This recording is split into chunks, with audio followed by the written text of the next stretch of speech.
आपल्याला काय करायचं या ठिकाणी शब्दाच्या जातीमध्ये नाम, सर्वनाम, विशेषण, क्रियापद, क्रियाविशेषण, शब्दयोगी अवयव, उभयन्वयी अवयव आणि काय केवल प्रयोगी अवयव. ठीक आहे, याच्या काय करायचं आपलं व्याख्या समजून घ्यायच्यात आणि नंतर आपण काय करूयात ते सविस्तरपणे आपल्याला समजून घ्यायचं.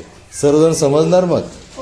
ओके चला मग आपलं काय करायचं आता पार्ट ऑफ स्पीच या शब्दाच्या ज्या 8 जाती आहेत या 8 जातीच्या या ठिकाणी 2 प्रकार पडतात. 4 जाती या कशामध्ये विकारीमध्ये आणि 4 जाती कशामध्ये अविकारीमध्ये.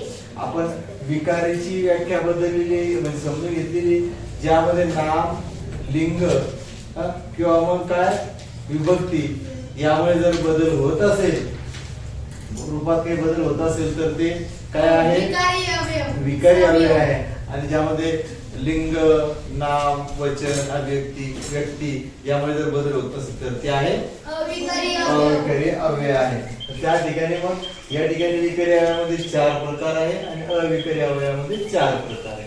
ते 4 प्रकार आपल्या या ठिकाणी आता समजून घ्यायचं. काय सांगितलं यामध्ये नाम, सर्वनाम, विशेषण व क्रियापद हे 4 जे आहेत तर हे विकारी अवयवामध्ये आहेत.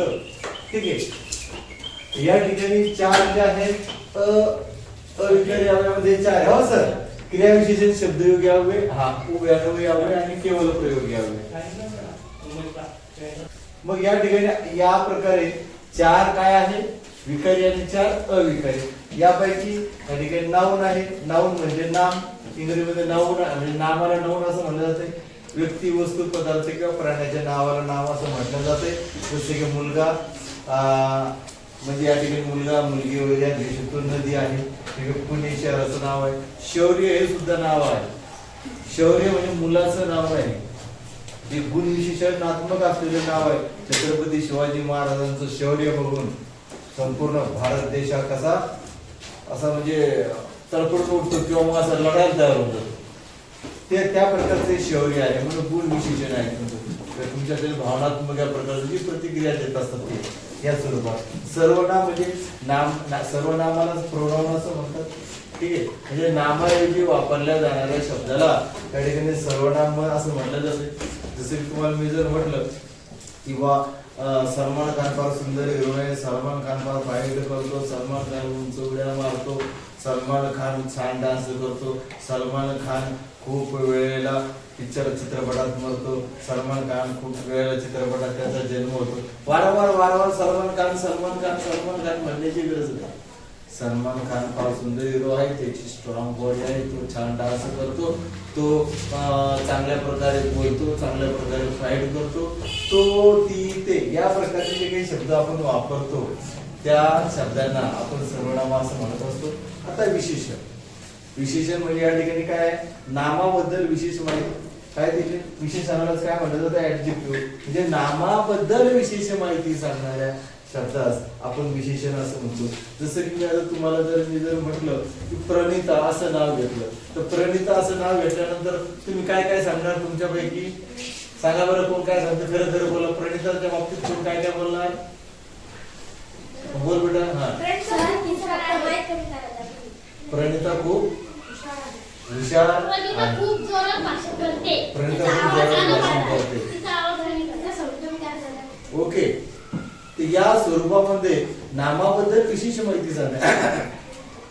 ठीक आहे, तसंच की मी आता सध्या जर घेतलं या ठिकाणी अमिताभ बच्चन घेतलं, तुम्ही काय सांगता अमिताभ बच्चन एक हिरो आहे, तो छान डान्स करतो, छान शिपाई करतो, त्याचा टीव्ही शो आहे, तो गाणे छान करतो, त्याचे हातपाय लंबे आहेत, तो खूप लंबा आहे, तो खूप आहे. त्याचं नाव घेतलं म्हणजे नामाबद्दल विषयीची माहिती सांगणाऱ्या शब्दाला या ठिकाणी जे आहे तर काय म्हणतोय आपण विशेषण असं म्हणलं जातं. जसं की चांगला, हुशार, 5 तुम्हाला सांगितलं माझे 5 भाऊ आहेत, माझ्याकडे 5 लाख आहेत, माझ्याकडे 5 एकर शेती आहे. जसं की आंबट, आजची चहा किंवा चिंच फार आंबट असते. चिंच हा एक पदार्थ आहे परंतु तो कसा आहे आंबट आहे. दही हे आंबट असतं. भाजी जरा आज आंबटच झाली, 2-4 दिवसाची शिळी भाजी तर आंबटच भाजी झाली पण कशी झाली आंबट झाली. म्हणजे त्या पदार्थाच्या बाबतीत सांगितलेलं जे विशेष आहे विशेषण आहेत ते गुण विशेषण मध्ये येते. त्यानंतर क्रियापद आहे. क्रियापदाला वर्ब असं म्हणतो. म्हणजे ज्या शब्दाने वाक्याचा अर्थ पूर्ण, त्याला वर्ब असं म्हणतो. ज्या शब्दाने वाक्याचा अर्थ पूर्ण होतो त्या शब्दाला क्रियापद असं म्हटलं जातं. ज्या शब्दाने वाक्याचा अर्थ पूर्ण होतो त्या शब्दाला क्रियापद असं म्हणायचं. जसं की मी खाल्ले, केले, बसले, उठले, चालले, राहिले, केले, गेले वगैरे हे असं म्हणत. जसं की मी जेवण, मी बोलत आहे, बोलतोय मी पण, परंतु मी जोरात बोलू लागलो, हळू बोलू लागलोय, हळू बोलू लागलोय ना. मी पळतो आहे, जोरात पळतो आहे. क्रिया पळण्याची झाली, क्रिया होते, जोरात होते का हळू होते. आई फार चांगला स्वादिष्ट, आई तुम्हाला समजा, आई फार स्वादिष्ट रुचकर स्वयंपाक करते. म्हणजे या स्वादिष्ट, रुचकर, चवदार हे जे आहे ते स्वयंपाक तर करते आहे, भाजी तर बनवते, पण स्वादिष्ट, रुचकर किंवा चांगला असं त्या करते. मग जसं किंवा आज तुम्हाला जरी म्हटलं की 15 ऑगस्टला काय आहे रे, गणतंत्र दिनच आहे, स्वातंत्र्य दिनच आहे. म्हणजे आजच मी हे करणार आहे. म्हणजे या ठिकाणी जी काही क्रिया विशेषण आहे, क्रियाला काय सांगायचं, आजच तुला पाठ पूर्ण करा. कधी, आज सोमवारी संध्याकाळपर्यंत, दुपारपर्यंत, 1 वाजेपर्यंत, आजच. म्हणजे विशेष क्रिया करायची आहे, परंतु कुठपर्यंत करायची, कशी करायची, किती करायची. जसं की आज, हळूहळू. मम्मी खूप वेळेस घरात म्हणते, ए जरा थोडं दमादमाने जेवायला, मी पोळ्या करू राहिली, एकच पोळी झाली, जरा थोडं खा, हळूहळू खा म्हणते. बघा आई खूप वेळ होते घरामध्ये, भाजी झाली असते आणि थांबा मी गरम पोळ्या करू, जरा हळूहळू खा, दमाने खा जरा, हळूहळू, नेहमी. ठीक आहे, नेहमी. या ठिकाणी एक क्रिया विशेषण त्याच, सर तू नेहमी ना रोज असं उशीर येतो, सर हे त्याचं नेहमीच काम आहे. सर नेहमी बघा सर, तेव्हा तो असंच वागतो, नेहमी बघा सर तो असंच राहतो. नेहमी क्रिया होते, घडते, कशी, नेहमीच घडते. घड्याळ बघा, रोज 12चा काटा चालतोय, रोज नेहमीचा कार्यक्रम चालू आहे की नाही त्याचा. सूर्य रोज उगवतोय, रोज मावळतोय, सूर्य रोज उगवतोय, रोज मावळतोय. म्हणजे नेहमीची क्रिया. जलद, तो जलद चालतो. संत, नदी ही संत वाहताना दिसते. ओके, नदी संत वाहताना दिसते, संत हळूवार होते असं. या ठिकाणी संत हळूवार, हळूवार संत. नदी अशी पळताना दिसली काही, नदी अशी शांत. संत हळूवार, हळूवारपणे, शांतता नका. तर त्यानंतर घेऊयात आपण शब्दयोगी यावे, त्याला आपण प्रीपोजिशन असं म्हणतो. मग या प्रीपोजिशनला काय म्हणतात, शब्दाला जोडून येणाऱ्या शब्दास किंवा स्वतःचं अस्तित्व नसणाऱ्या शब्दास, स्वतःचं स्वतंत्र अस्तित्व नसणाऱ्या शब्दात. जसं या ठिकाणी काय झालं, झाडावर, कशावर आहे, झाडावर, डोक्यावर, खांद्यावर, माझ्या बरोबर. एकटं चाललंय का, हे माझ्या बरोबर कोणीतरी आहे असं. ठीक आहे, माझ्यासाठी पण तू काय कर, काय करून तू काय घेतलं, डब्बा घेतलाय ना, माझ्यासाठी पण 2 फळं टाकून घे. एक गावाला चाललंय, माझ्यासाठी पण एक काय कर, एक अंगावर घोंगडी, 1-2 एक्स्ट्रा ड्रेस घेऊन टाक माझ्यासाठी. म्हणजे काय झालंय, स्वतंत्र झालंय का नाही, तुझा पण त्याच्यात आहे, माझाही त्याच्यात असेल. म्हणजे माझ्यासाठी, मुळे, त्याच्यामुळे काम तर आपण करतोय.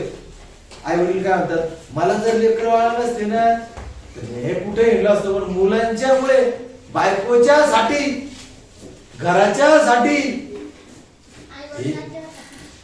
मुलांच्या साठी तुम्ही आई वडिलांच्या साठी काहीच करत नाही. तुम्ही केला असता तर खूप अभ्यास केला असता, खूप चांगले वागले असते.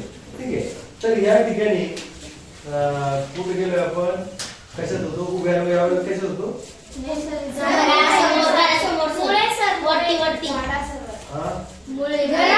घरासमोर. ठीक आहे, माझ्या घरासमोर झाड आहे, माझ्या शाळेसमोर माझं घर आहे.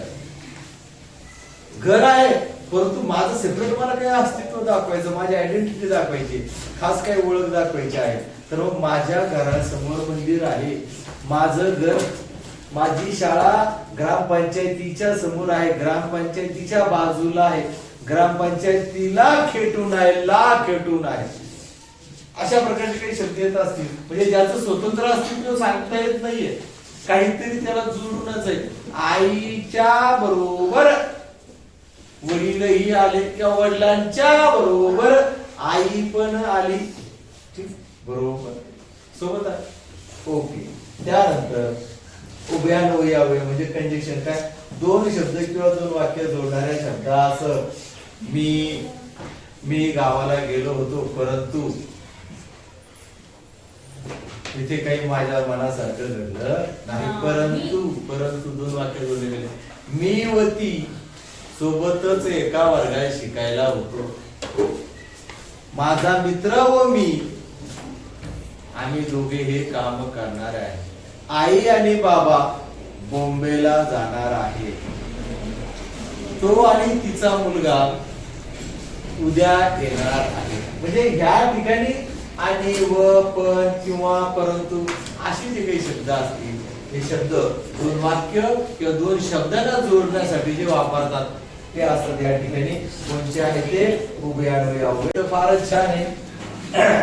केवळ प्रयोगी अवयव याला इंट्रोजक्शन असं म्हणतात.